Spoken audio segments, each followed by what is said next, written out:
So now we're going to switch into talking way more about actual cars and car loans.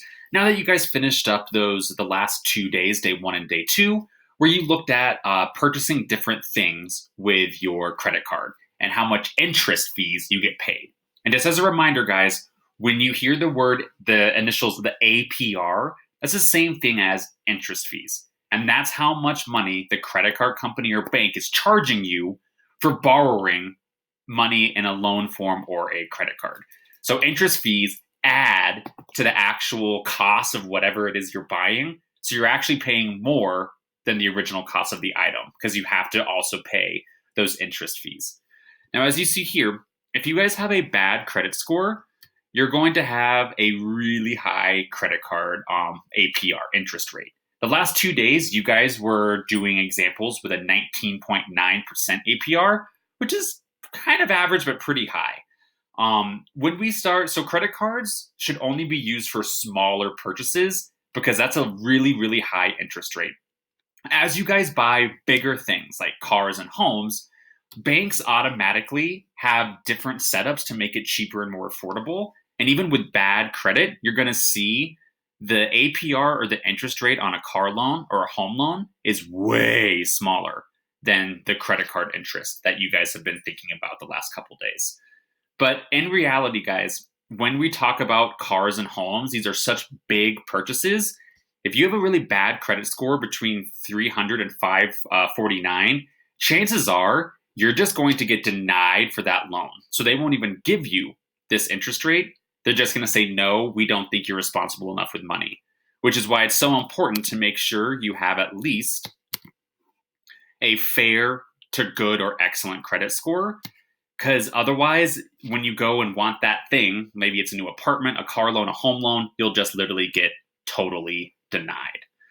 So just as a reminder, guys, if the better your credit score, you're going to see these really, really low APR interest fees, even to your credit card at 11.99%, way lower than even the 19.9% APR you guys were dealing with in your credit card examples.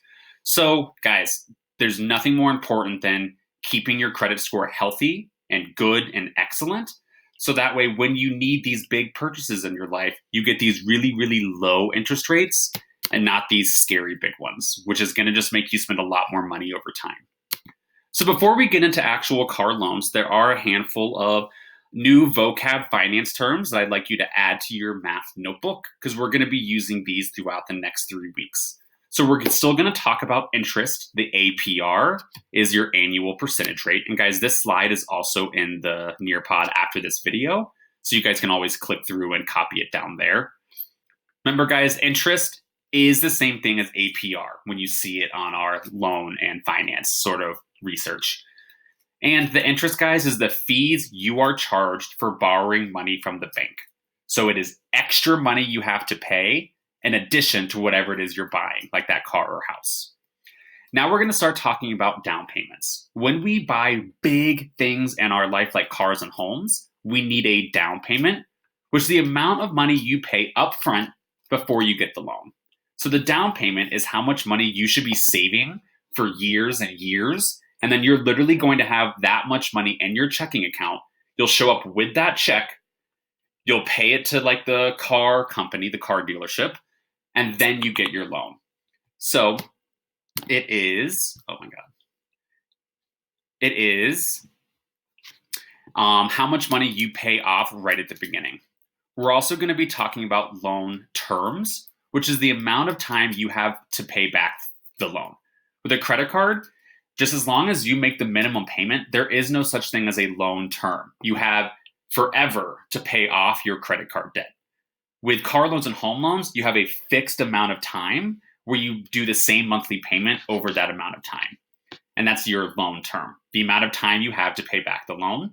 For car loans, the most common loan terms are going to be 36, 48, or 60 months, which is 3 years, 4 years, or 5 years to pay back that money to the bank. And then you guys will start seeing the words cash allowance, and that just means it's an automatic discount. If something has a cash allowance, you can take that amount and literally just subtract it from the price of what you're buying. It's an instant discount. So just make sure you guys have those 4 vocab terms and whatever math notebook you are using right now.